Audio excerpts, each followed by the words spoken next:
ആര് ആരോട് പറഞ്ഞു? നിങ്ങൾ താൻ്റെ അമ്മയുടെ വീട്ടിലേക്ക് മടങ്ങിപ്പോകുവിൻ. മരിച്ചവരോടും എന്നോടും നിങ്ങൾ ചെയ്തതുപോലെ യഹോവ നിങ്ങളോടും ദയ ചെയ്യുമാറാകട്ടെ. ഇത് നവോമി തൻ്റെ മരുമക്കൾ ഇരുവരോടും പറഞ്ഞതാണ്. Who told whom? Go back, each of you, to your mother's home. May the Lord show you kindness as you have shown kindness to your dead husbands and to me.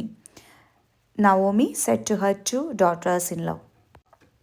വീണ്ടെടുപ്പിലേക്കുള്ള യാത്രയുടെ ചൂണ്ടുപലകയായി മാറിയ രൂത്തിൻ്റെ പ്രസ്താവന ഏതാണ്? Ruth 1-ാം അധ്യായം 16-17 വാക്യങ്ങൾ.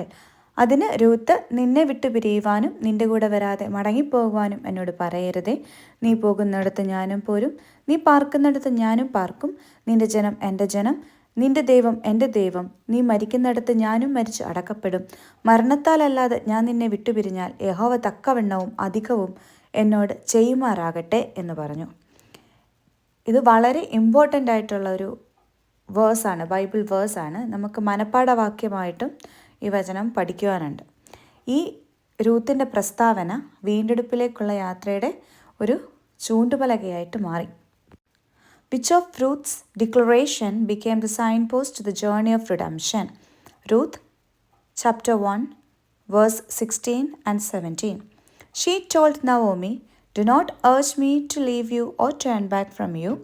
Where you go, I will go, and where you stay, I will stay. Your people will be my people, and your God my God.